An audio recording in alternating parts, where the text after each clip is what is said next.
Good morning everyone. Current affairs जो MCQ की series में 28 सितंबर पर हम पहुंच चुके हैं। होप आपकी प्रीलिम्स की तैयारी अच्छी चल रही होगी। 2021 के लिए जो लोग तैयार कर रहे हैं उनके लिए मैं कह दूं कि ये एमसीक्यूज काफ़ी इंपॉर्टेंट होने वाले हैं और इसकी जो एक्सप्लेनेशन है वो और भी ज़्यादा इंपॉर्टेंट होगी, तो आप प्लीज़ इसको ध्यान से अटेम्प्ट करिएगा। और जो हमारा यहाँ पे स्कोर रहता है, मतलब 6 से ज़्यादा क्वेश्चन करेक्ट करने का, उस कट ऑफ का ज़रूर अचीव करिएगा। पहले अटेम्प्ट में नहीं हो पाती है ये अगर कट ऑफ अचीव, तो दोबारा से अटेम्प्ट करके 6 के मार्क को ज़रूर क्रॉस करिएगा। This is brief introduction about me. My name is Prince Luthra, All India rank 577. I am from UPSC CSE 2014 batch. यहाँ पे टॉपिक्स देख लेते हैं एक बार जो हम डिस्कस करने वाले हैं। तो सबसे पहले हम रेट्रोस्पेक्टिव टैक्सेशन के बारे में देखेंगे, then united nation commission on international trade के बारे में डिस्कस करेंगे, domestic systematically important bank news में दिया हुआ था इसके बारे में देखेंगे, लय यूजर इकोसिस्टम के बारे में देखेंगे, ओरेंगुटैन्स के बारे में भी न्यूज़पेपर में अपीयर हुआ था तो देखेंगे इसके बारे में भी, दीनदयाल उपाध्याय ग्रामीण कौशल्य योजना के बारे में देखेंगे। देन अंत्योदय दिवस के ऊपर भी एमसीक्यू है। फेम स्कीम जो है वो वैसे तो लॉन्च करी जा चुकी है, लेकिन टाइम टू टाइम जो नई गाइडलाइंस आती है इसको लेकर, ये स्कीम बार बार न्यूज़पेपर में अपीयर होती है। और वैसे भी ये प्रीलिम्स और मेंस दोनों के लिए इंपॉर्टेंट है। और कहीं ना कहीं अगर आपसे इलेक्ट्रिक व्हीकल्स के बारे में पूछा जाता है या फिर ग्रीन एनर्जी के बारे में बात करी जाती है कि किस तरीके से पॉल्यूशन व्हीकल से कम किया जा सकता है, तो वहां पर इंटरव्यू में भी आप इस स्कीम के बारे में जिक्र कर सकते हैं। Then champions of earth award के बारे में डिस्कस करेंगे और फाइनली टाइफस के बारे में देखेंगे। ये जो एमसीक्यूज हैं ये सारे नेटमो की एप्लीकेशन के ऊपर जो है अपलोड कर दिए जाते हैं एवरीडे बेसिस पे, तो आप इसको भी प्ले स्टोर से डाउनलोड करके वहां से इन एमसीक्यूज को प्रैक्टिस कर सकते हैं। अगर आप वीडियोस को दोबारा नहीं देखना चाहते हैं तो रिवीजन के लिए काफी इंपॉर्टेंट रहेगा आपकी। मार्किंग स्कीम आप जानते हैं कि 6 अच्छी से ज्यादा आपको स्कोर करना है। 6 अच्छी से ज्यादा क्वेश्चन आपके करेक्ट होने ही चाहिए। अगर पहले अटेम्प्ट में नहीं भी हो पाते हैं तो रिवाइज करके इसे 6 से ऊपर लेके जाइएगा। चलिए पहले क्वेश्चन को देखते हैं। क्वेश्चन नंबर फर्स्ट को देखते हैं। Which of the following statement is और are correct about retrospective taxation. Retrospective taxation को लेकर कौन सी स्टेटमेंट आपकी यहां पर करेक्ट है, कौन सा कथन आपका सही है। ठीक है, रेट्रोस्पेक्टिव टैक्सेशन दोबारा से न्यूज में था, क्यों था वो हम डिस्कस करेंगे। पहले भी वोडाफोन की वजह से ये न्यूज में रह चुका है। पहली स्टेटमेंट कहती है it allows a country to pass a rule on taxing certain products from a time behind the date. तो ये क्या करता है, बेसिकली रेट्रोस्पेक्टिव टैक्सेशन किसी कंट्री को अलाउ करता है ताकि वो रूल्स बना सके किसी भी प्रोडक्ट को टैक्स करने की आज के टाइम से पहले, मतलब पीछे पुराने वाले टाइम में जाकर टैक्सेशन लगाने की। It does not hurt the profits of the company, लेकिन इससे क्या होता है, कंपनीज के जो प्रॉफिट्स होते हैं उस पर किसी भी तरीके का बुरा प्रभाव नहीं पड़ता है। Apart from India, many countries including the USA and Italy have retrospective taxed companies। तो हमारे अलावा यूएसए और जो इटली है वो भी कंपनीज को रेट्रोस्पेक्टिव टैक्स कर चुकी है। सोचिए क्या आंसर होगा, फिर डिस्कस करेंगे। चलिए डिस्कस करते हैं। आई होप सोच लिया होगा आपने इसके आंसर के बारे में। चलिए तो हुआ क्या है, अभी देखिए परमानेंट कोर्ट ऑफ आर्बिट्रेशन जो कि हेग नेदरलैंड में लोकेट करती है, उसने क्या है, इंडिया ने रेट्रोस्पेक्टिव इंपोजिशन ऑफ टैक्स जो लगाया है वोडाफोन के ऊपर उस चीज को गलत बताया। ठीक है, इसी वजह से ये न्यूज में था और हमने इसके ऊपर क्वेश्चन बनाया। ये कहा गया कि वोडाफोन ग्रुप जो कि 2007 की इसने डील साइन करी थी। होता क्या, देखिए अगर रेट्रोस्पेक्टिव इफेक्ट की बात करते हैं, मान लीजिए कंपनी ने, आज 2020 चल रहा है, 2010 में जो हमारे टैक्स लॉस थे उसको किसी ना किसी तरीके से कहीं पे कोई लूप होल होने की वजह से, कोई कमी होने की वजह से उस टाइम के टैक्सेशन स्ट्रक्चर की कोई फायदा उठाया, जिससे कि कंपनी को करोड़ों रुपए का फायदा हो गया। और हमें ये चीज बाद में जाके पता चली, हमारी सरकार को बाद में जाके पता चली, तो हम उस लूप होल को, जो अभी तक हमारी नजर में नहीं आया था लेकिन कंपनी की नजर में आ गया था और इस वजह से कंपनी ने उसे यूज करके काफी पैसा कमा लिया, उसको हम न्यूट्रलाइज कर सकते हैं। भाई ये तो आपने लूप होल को इस्तेमाल किया, अदरवाइज तो आपको टैक्स पे करना पड़ता। इसी वजह से हम रेट्रोस्पेक्टिव टैक्स लगाते हैं कि अगर ये लूप होल नहीं होता तो आप इतना टैक्स जो आपने यहां पे टैक्स की चोरी करी है वो आप नहीं कर पाते। ठीक है, इसी वजह से रेट्रोस्पेक्टिव टैक्स जो है वो लगाया जाता है। तो यस, ये आज के टाइम में, जैसे मान लीजिए 2020 चल रहा है, तो आज के टाइम में पुरानी डेट के हिसाब से लगाया जाता है, पुराने टाइम पर लगाया जाता है, इसलिए इसको रेट्रोस्पेक्टिव का मतलब यही होता है पीछे जाकर, ठीक है, with effect from the past date ये लगाया जाता है। तो पहली स्टेटमेंट ठीक हो जाती है और यहां पर हमने वोडाफोन के साथ यही किया है और यहां पे परमानेंट कोर्ट ऑफ आर्बिट्रेशन ने इंडिया का जो ये पर्टिकुलर स्टेप है इसको गलत बताया। चलिए तो यहां पे पहली स्टेटमेंट आपकी ठीक हो जाती है। क्या ये प्रॉफिट्स ऑफ द कंपनी को हर्ट करेगा? डेफिनेटली। जो टैक्स कंपनी ने इस केस के अंदर वोडाफोन ने पुराने टाइम पर पे करना चाहिए था, मतलब मान लीजिए 2007 मोर स्पेसिफिक डेट है, यहां पे 2007 ही मान के चलिए, तो 2007 में जो टैक्स पे करना चाहिए था वो नहीं किया लूप होल को यूज करते हुए, तो आज के दिन में तो वो करोड़ों रुपए का टैक्स इनको देना ही पड़ेगा, और इसी वजह से आज के टाइम में जो प्रॉफिट्स है इनका वो कहीं ना कहीं डैमेज होगा, वो कहीं ना कहीं कम हो जाएगा। तो यस, यहां पे it does not hurt, it does hurt, तो इसी वजह से सेकंड स्टेटमेंट हमारी इनकरेक्ट हो जाती है। थर्ड की बात करते हैं अगर, क्या यूएसए इटली जो है वो भी रेट्रोस्पेक्टिव टैक्स लगाती है कंपनीज पे? बिल्कुल लगाती है और लगाना भी चाहिए, तो पहली और तीसरी स्टेटमेंट हमारी ठीक हो जाती है। इंडिया भी इसे लगा रही है, यूएसए और इटली पहले ही इस चीज को यूज कर चुके हैं जब उनकी कंट्री के अंदर किसी ना किसी कंपनी ने लूप होल को यूज करते हुए टैक्स की काफी ज्यादा बचत करी होगी।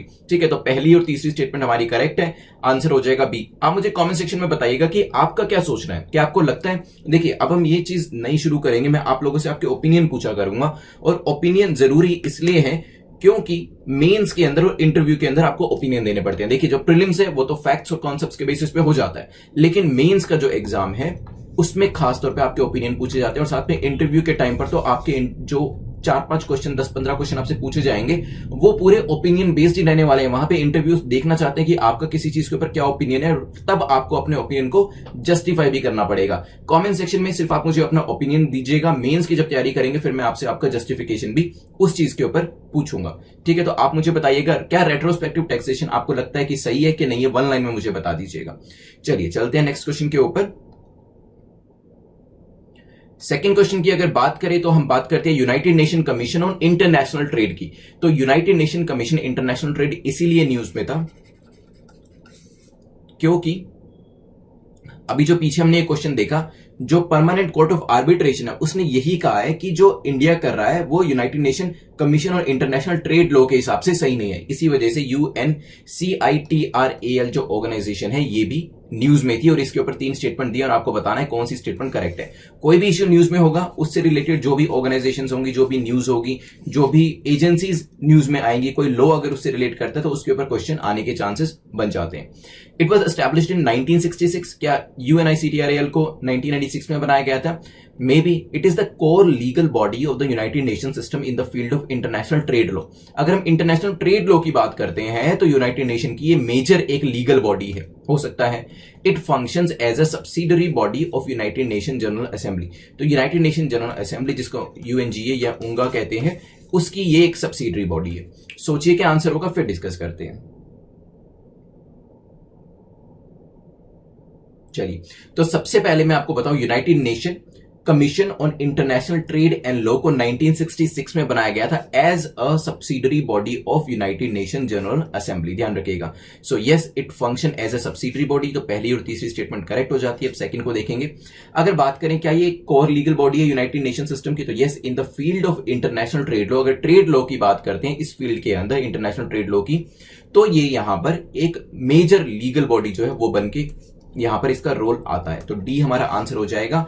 इसकी मैंडेट के बारे में अगर देखें, इसकी मैंडेट है कि जो वेरियस, अभी क्या है, वेरियस इकोनॉमीज जो है वो मॉडर्नाइजेशन की तरफ जा रहे हैं, बिजनेसेस कमर्शियल लॉज एक्सपेंड कर रहे हैं, तो फर्दर हार्मोनाइज तरीके से प्रोग्रेस करी जा सके। जैसे कि एक कंट्री की कंपनी दूसरी कंट्री में, दूसरी कंट्री की कोई कंपनी तीसरी कंट्री में, तो इनके बीच में कॉन्फ्लिक्ट ना हो। ठीक है, जैसे वोडाफोन के केस में इंडिया को कहा गया कि आप ये टैक्स मत लगाइए, तो ये एक हार्मोनाइजेशन बनाई जा सके, उसके रिगार्डिंग ये UNCITRAL जो है वो काम करती है। ठीक है, तो बेसिकली हार्मोनाइजेशन बनाने के लिए ये जो लॉज हैं फॉलो करे जाते हैं। डी हमारा यहां आंसर हो जाएगा। चलते हैं नेक्स्ट क्वेश्चन के ऊपर। नेक्स्ट क्वेश्चन जो है वो DSIP के बारे में है, that is domestically systematically important bank. तो डोमेस्टिक सिस्टमैटिकली इंपॉर्टेंट बैंक के बारे में पूछा गया कि कौन सी स्टेटमेंट करेक्ट है। ठीक है, अभी रिसेंटली DSIPs जो थे वो न्यूज में थे, पहले भी काफी बार न्यूज में आ चुके हैं, ये आई थिंक 2018 से न्यूज में आ रहे हैं। यहां पे 3 स्टेटमेंट इनके बारे में दी है, देखेंगे कौन सी करेक्ट है। पहली कहती है, it means that the bank is too big to fail. DSIP उन बैंक्स को कहा जाता है जो एक स्टेटस ले चुके होते हैं कि TBTF है वो। TBTF मतलब टू बिग टू फेल है, हो सकता है। Banks whose assets exceeds 5% of GDP are considered part of this group. तो अगर ऐसे बैंक्स जिनकी खुद की जो एसेट्स है वो 5% से ज्यादा किसकी, GDP के, कंट्री की GDP से इंक्रीज हो चुकी है, उसको हम DSIP का दर्जा दे देते हैं, हो सकता है। Third, only public sector banks को ये अभी जो पर्टिकुलर नोमेनक्लेचर है उनके लिए यूज किया जाता है। सोचिए फिर डिस्कस करेंगे। चलिए पहले तो मैं आपको बता दूं कि डीसिब हमारे यहाँ पे हैं कौन कौन से। एसबीआई है, आईसीआईसीआई है, एचडीएफसी है, ठीक है। ये भी पूछे जा सकते हैं। अगर बैंकिंग एग्जाम की तैयारी कर रहे हैं तो ये तो बिल्कुल तीन आपको अच्छे से पता होने चाहिए। एसएससी पीसीएस कर रहे हैं तो भी नाम जो है वो काफी इंपॉर्टेंट है। इवन यूपीएससी के अंदर भी नाम पूछे जा सकते हैं इस केस के अंदर। अब बात करते हैं कि क्या पब्लिक सेक्टर, देखिए मैंने 2 प्राइवेट सेक्टर बैंक्स के नाम दे दिए, तो डेफिनेटली यहाँ पे ऐसा तो नहीं है कि सिर्फ पब्लिक सेक्टर बैंक्स को इसके लिए यूज किया जाएगा, तो तीसरी स्टेटमेंट वैसे ही गलत हो गई और बी और सी फटाफट एलिमिनेट कर लीजिए यहां से, ठीक है। अब आंसर में 1 तो करेक्ट होगा ही, करेक्ट होगा क्योंकि ए और डी में से कोई एक आंसर है और 1 जो है वो दोनों में, मतलब ये टीबीटीएफ वाले बैंक से टू बिग टू फेल, बिल्कुल ठीक है। आपका जो एग्जाम के अंदर फोकस होना चाहिए वो सिर्फ सेकंड स्टेटमेंट पे होना चाहिए क्योंकि वही डिसाइड करेगी क्वेश्चन का आंसर। तो सेकंड स्टेटमेंट जो है वो कहती है कि बैंक्स जिसकी एसेट 5% ऑफ जीडीपी से यहां पर एक्सीड करती है, तो ये 5% तो बहुत बड़ा नंबर है। अगर कंट्री की जीडीपी 100% यहां पर है तो 5% एक बैंक के पास थोड़ा सा बड़ा नंबर लगता है, ठीक है। तो यहां पे जो नंबर है एग्जैक्ट एक्यूरेट नंबर इस 2% ऑफ द जीडीपी से एक्सीड करती है। जैसे एसबीआई, आईसीआईसी और एचडीएफसी के केस में ऐसा हो रहा है, तो उस केस के अंदर उनको क्या ये पर्टिकुलर नोमेनक्लेचर उनके लिए यूज किया जाता है, तो इसी वजह से सेकंड स्टेटमेंट इनकरेक्ट हो जाती है। आंसर विल बी ए। चलते हैं नेक्स्ट क्वेश्चन के ऊपर। नेक्स्ट क्वेश्चन जो है वो लाउजर इकोसिस्टम के बारे में पूछा गया। लाउजर इकोसिस्टम जो है वो कहां पर लोकेट करता है। रिसेंटली लाउजर इकोसिस्टम न्यूज में था, देखेंगे न्यूज को भी, बट क्या ये इंडिया में है, इंडोनेशिया में, चिली में है, ब्राजील में है? सोचिए। चलिए डिस्कस करते हैं। देखिए इंडिया में होता तो अभी तक हमने इसका नाम कहीं ना कहीं एनसीईआरटी में पढ़ ही लिया होता, तो यहां पे तो नहीं है। अब आता है बी सी डी में से आपको चूज करना है, तो मैं आपको सीधा आंसर बताता हूं इसका। Indonesia is the correct answer.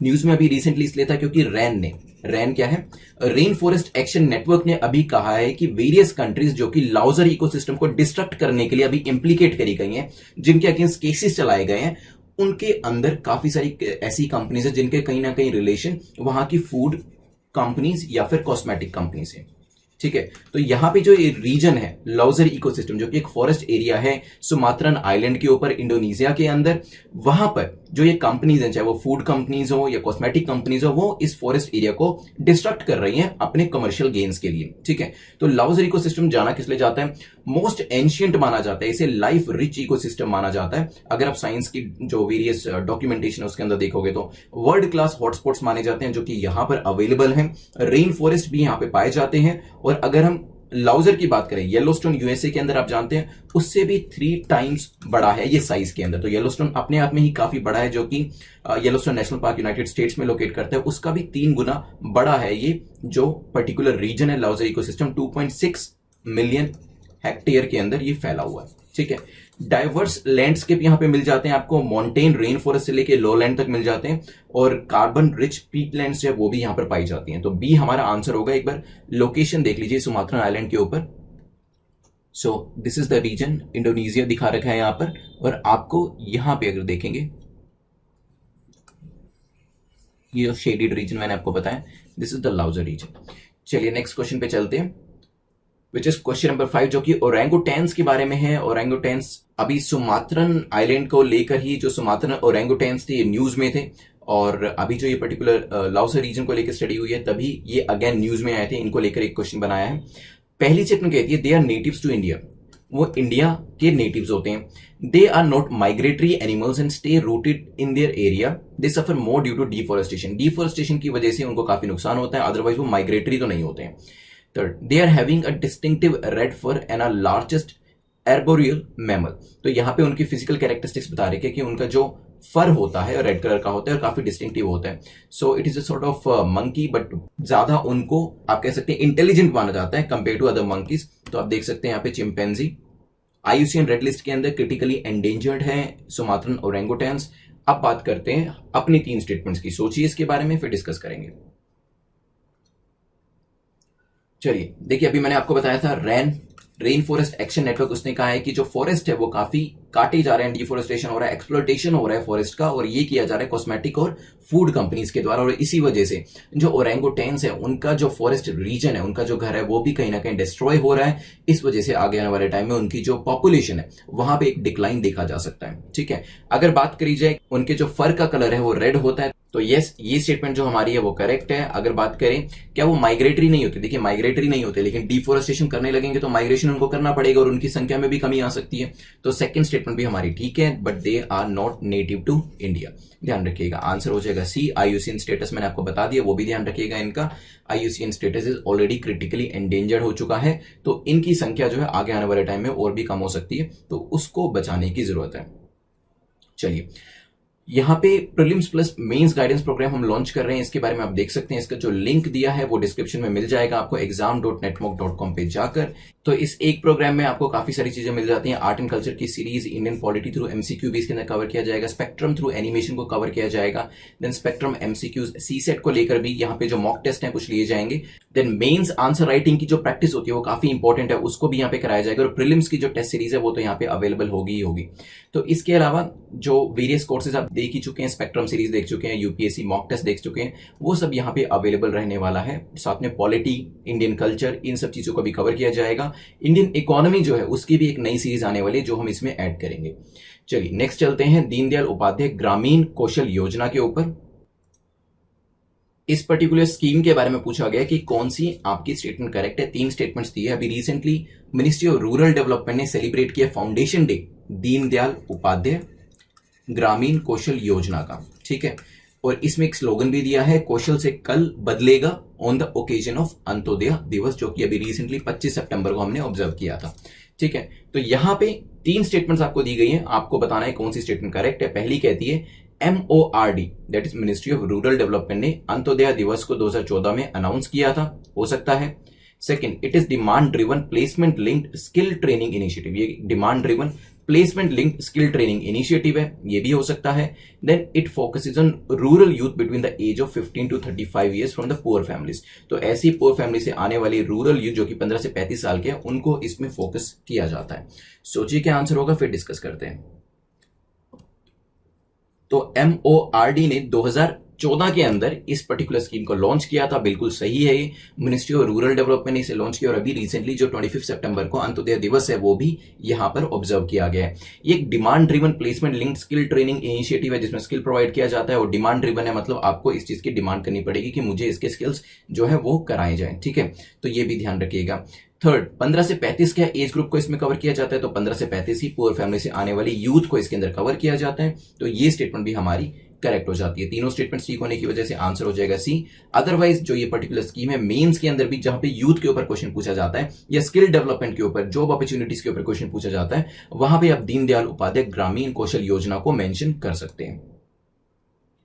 Question number 7 को देखते हैं। Which of the following statement is और आर इनकरेक्ट अबाउट अंत्योदय दिवस, तो अंत्योदय दिवस के ऊपर यहाँ पर स्टेटमेंट्स दिए, आपको बताना है कौन सी स्टेटमेंट इनकरेक्ट है, यहाँ पर कौन सी गलत है आपको बताना है। पहली कहती है it marks the birth anniversary of Pandit Deendayal Upadhyaya, Pandit Deendayal Upadhyaya हैं उनकी बर्थ एनिवर्सरी के तौर पे इसे सेलिब्रेट किया जाता है। सेकंड, अंत्योदय योजना is a repackage version of NRLM only, that is national rural livelihood mission का रीपैकेज वर्जन है। May be second statement correct हो सकती है, नहीं भी हो सकती। Antyodaya means uplifting the poorest of the poor, Antyodaya का मतलब होता है कि पुअरेस्ट ऑफ द पुअर को अपलिफ्ट करना। सोचिए फिर डिस्कस करेंगे।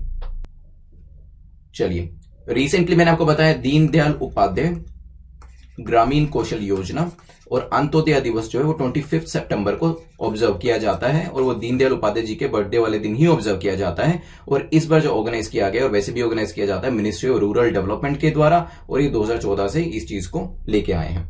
It marks the birth anniversary of Deendayal Upadhyay, तो पहली स्टेटमेंट बिल्कुल ठीक हो जाती है यहाँ पे।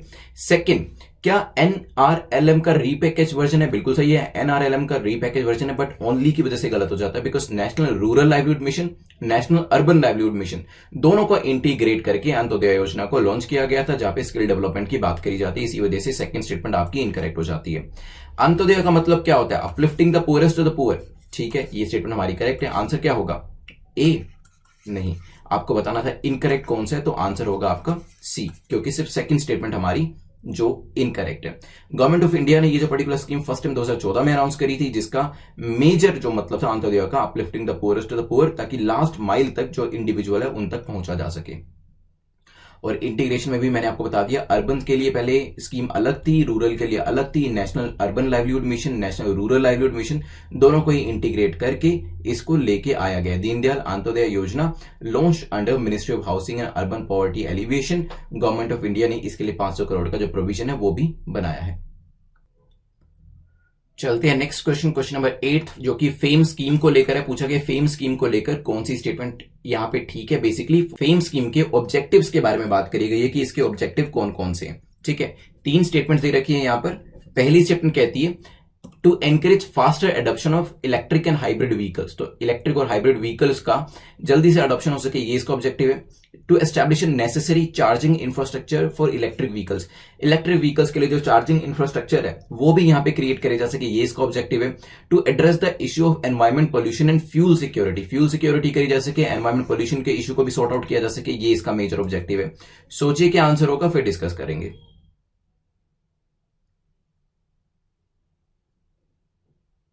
चलिए, रिसेंटली क्या हुआ है, रिसेंटली गवर्नमेंट ऑफ इंडिया ने 670 इलेक्ट्रिक बसेस को सैंक्शन किया है। कहां पर? In the state of Goa, Maharashtra and Gujarat, साथ में यूटी चंडीगढ़ के अंदर भी। ठीक है, साथ में 241 चार्जिंग स्टेशन जो है वो भी मध्य प्रदेश, तमिलनाडु, केरला, गुजरात से लेके पोर्ट ब्लेयर तक under the phase 2 of fame India scheme के अंदर यहां पे सैंक्शन किए गए हैं। ठीक है, तो यहां पे क्योंकि नई इलेक्ट्रिक बसेस को सैंक्शन किया गया है, नए चार्जिंग पोर्ट स्टेशंस को सैंक्शन किया गया, इसी वजह से फेम स्कीम दोबारा से न्यूज में थी। तीनों ही काफी कॉमन सेंसिकल पॉइंट्स है। मेंस के लिए ये क्वेश्चन काफी इंपॉर्टेंट हो जाता है। आंसर हमारा सी हो जाएगा। ये जो तीनों पॉइंट्स है इनको आप मेंस में भी लिख के आइएगा। और जो रिसेंट हमारी न्यूज थी जो सैंक्शन करी गई है फेज 2 के अंदर, phase 2 of the fame scheme, ये भी आप मेंशन कर सकते हैं। अदरवाइज यहां पर भी हमने इसके फोकस एरियाज के बारे में बात करी है, बेनिफिट्स क्या है, हाइब्रिड व्हीकल्स क्या होते हैं, फेम इंडिया स्कीम और चैलेंजेस, ये मेंस के लिए आप इसे नोट डाउन कर सकते हैं। चलिए नेक्स्ट क्वेश्चन पे चलते हैं, which is question number 9। Question number 9 बात करता है champions of the earth award के बारे में। पूछा गया champions of the earth award के बारे में कौन सी स्टेटमेंट करेक्ट है, कौन सा कथन सही है। Recently students and youth under the banner Friday for future protest कर रहे थे outside ministry of environment, forest and climate change concerning the draft on environment impact assessment. इसी वजह से चैंपियन ऑफ अर्थ अवार्ड जो थे ये न्यूज में आए। क्या ये WWF के द्वारा दिए जाते हैं? It is the WWF flagship global environment award. Maybe the award recognize persons who are working to protect Earth for the next generation। तो ऐसे इंडिविजुअल जो कि अर्थ को बचाने की कोशिश करें आने वाली जनरेशन के लिए, तो उनको इस अवार्ड के थ्रू रिकॉग्नाइज किया जाता है। सोचिए फिर डिस्कस करते हैं।